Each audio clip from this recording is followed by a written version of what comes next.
Don't tell me you invited him to the wedding.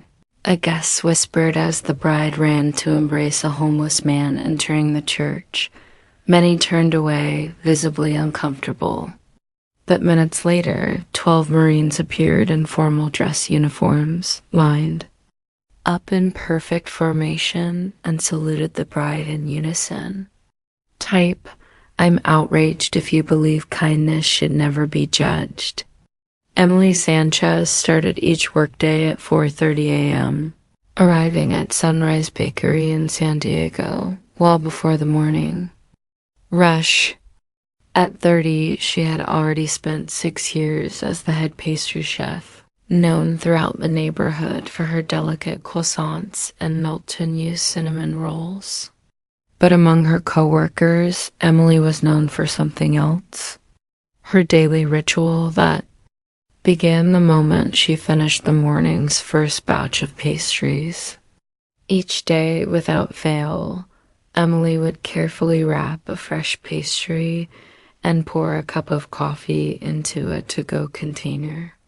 She would slip out the back door and place the items on a bench near the bus stop, along with a handwritten note. Wishing you a peaceful day.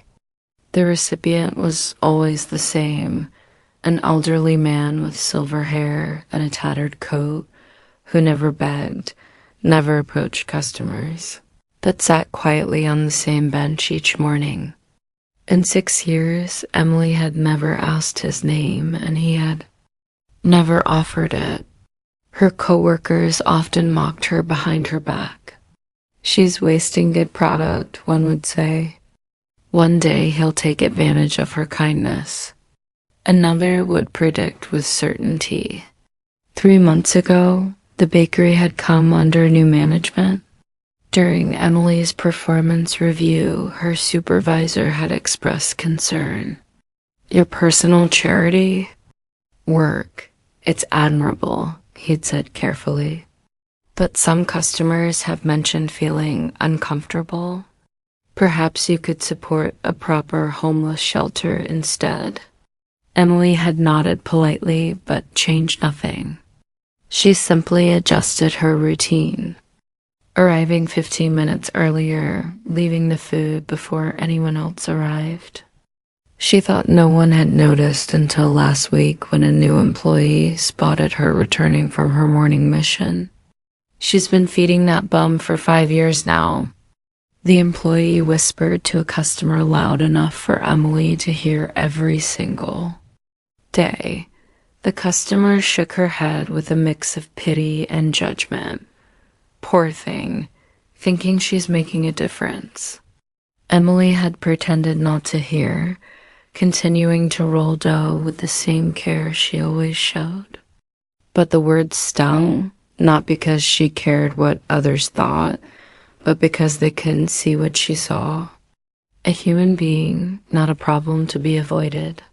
You're too soft-hearted, her mother had told her when she announced her engagement.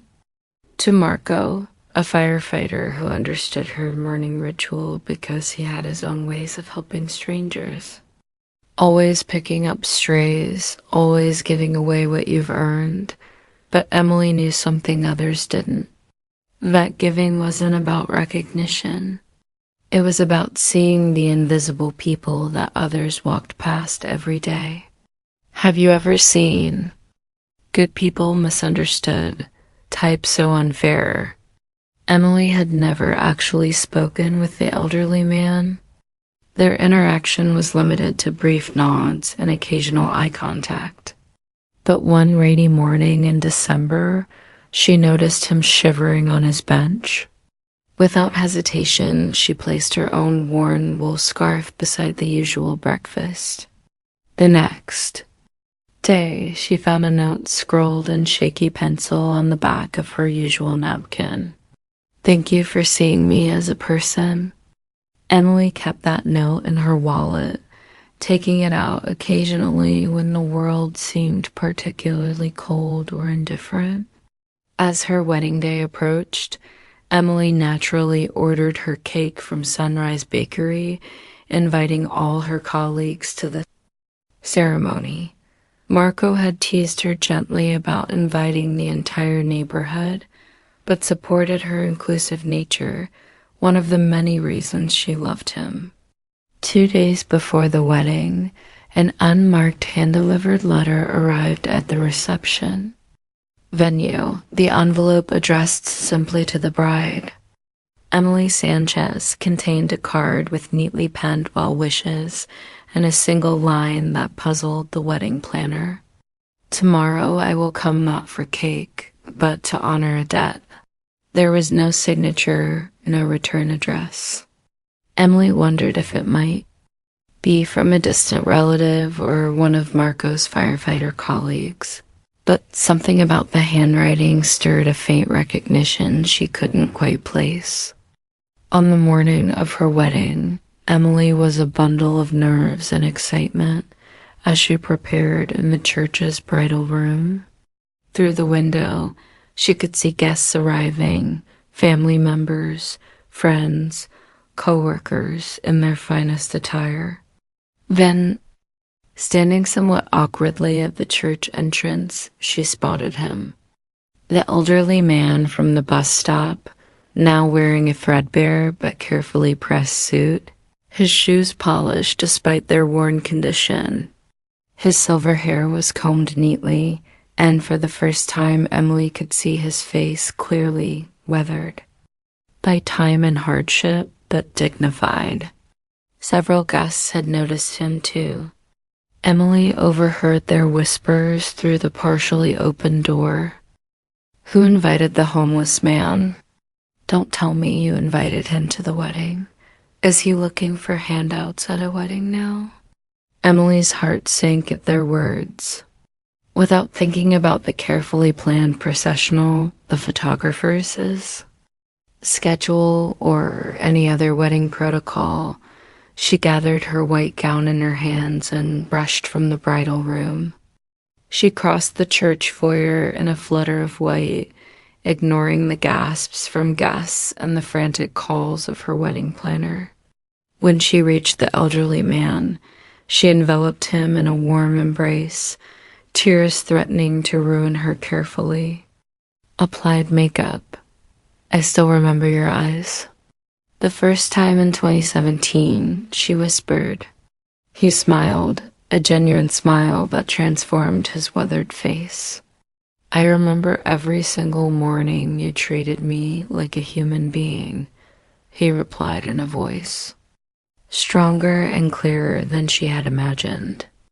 As Emily linked her arm through his to escort him inside, her wedding planner approached, confusion evident on her face. Emily, the ceremony is about to start. Who is this gentleman? Before Emily could answer, the distinct sound of vehicles pulling up sharply outside the church caught everyone's attention. The double doors at the church entrance swung open with military precision. If you've ever misjudged someone, type, I was wrong. The church fell silent as 12 United States Marines in full dress blues entered in perfect formation.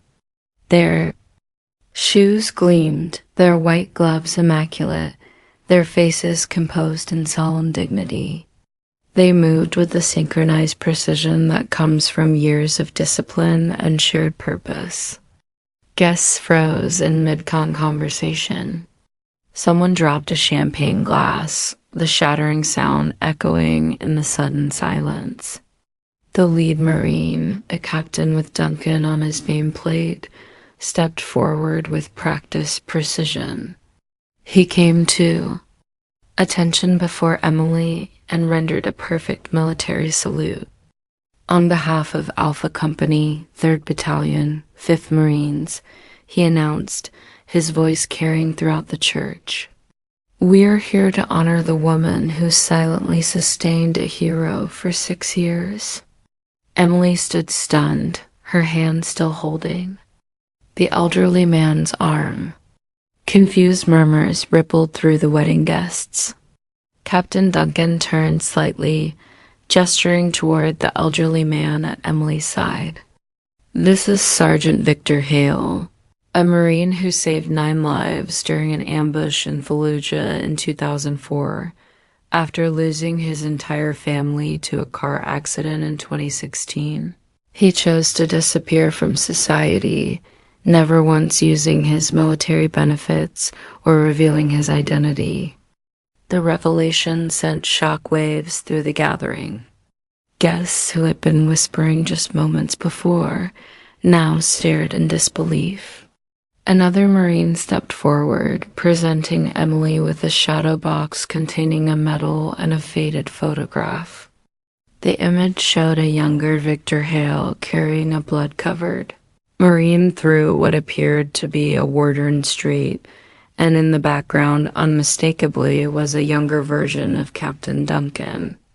Sergeant Hale carried me 4 blocks under enemy fire after I took shrapnel to both legs, Duncan explained, his voice steady but emotional.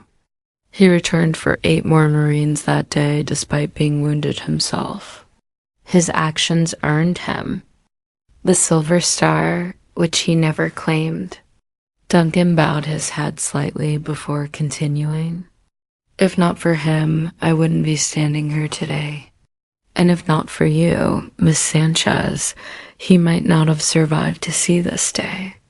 Emily's makeup was beyond saving now, as tears flowed freely down her cheeks. I never knew, she whispered, looking at Victor with new understanding. That was the point, Victor replied gently. I didn't want to be thanked for doing my duty. After losing my wife and daughter, I couldn't bear to be around people who saw me as a hero when I couldn't even save my own family. He paused, emotion briefly overcoming his composure. But you never asked who I was. You never demanded my story. You just fed me, saw me, left notes that gave me a reason to wake up each morning.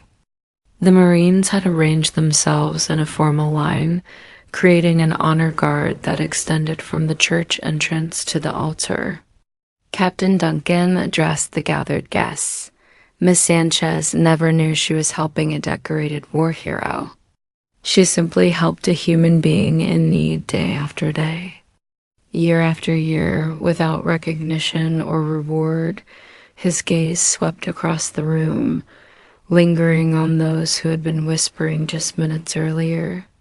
In the Corps, we have a saying, never leave a Marine behind. Emily Sanchez, who never served a day in uniform, understood this principle better than many who wear the uniform. One of the bridesmaids, tears streaming down her face, stepped forward. I work with Emily at the bakery. She arrives early every day to bake extra pastries, paying for the ingredients herself, just to make sure he had fresh food. She never told anyone, added another co-worker, shame evident in her voice. We teased her for it. A guest stood up, overcome with emotion. We're witnessing not just a wedding, but a military honor ceremony. Victor turned to Emily, his weathered hands taking hers. I came today to give you the only gift I have left, my presence, my truth, and my gratitude. I knew you were getting married because I overheard you mentioning it to a customer. I hope you don't mind that I contacted some old friends. Emily smiled through her tears. This is the most beautiful wedding gift imaginable. Marco, the groom who had been watching this unfold with amazement, finally approached, extending his hand to Victor. Sir, I would be honored if you would join our ceremony. Perhaps walk Emily down the aisle. If you've ever received something enormous from a small action type, I owe a debt. Following their honeymoon, Emily didn't return to the bakery.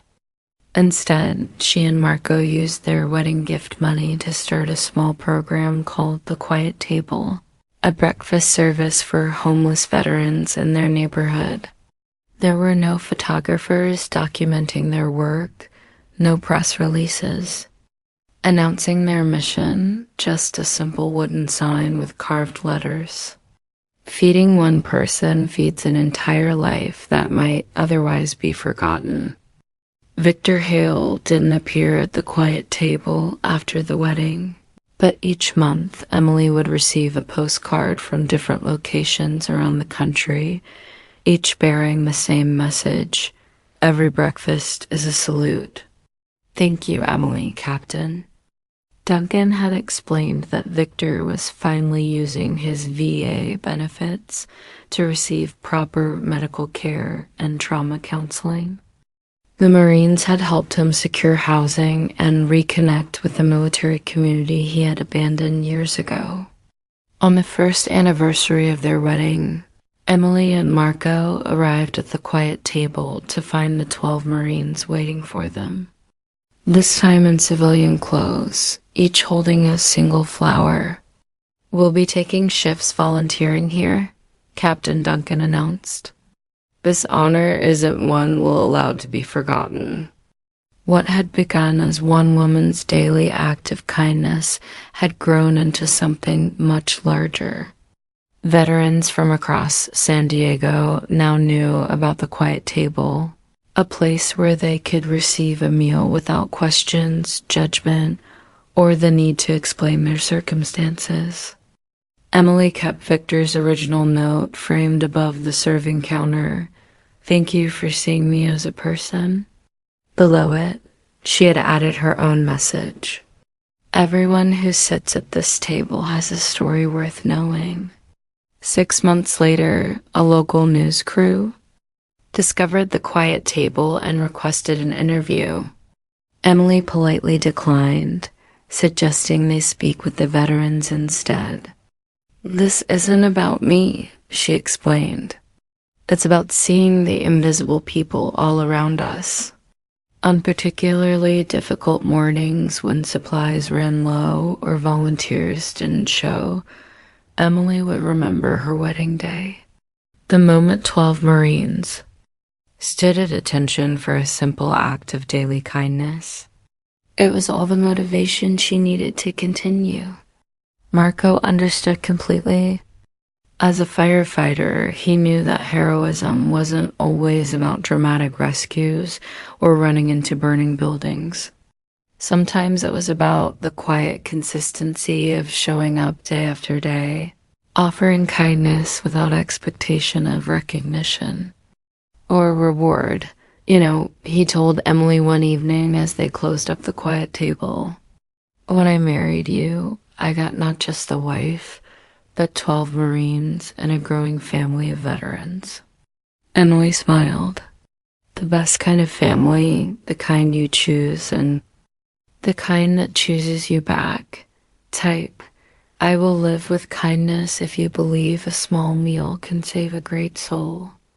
Some people have lived as heroes only to die in silence if no one sees them as human beings.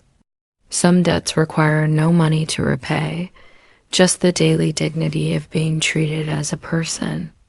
Emily didn't need to know Victor Hale's identity. She simply saw aging eyes, a hungry stomach, and someone who deserved acknowledgement.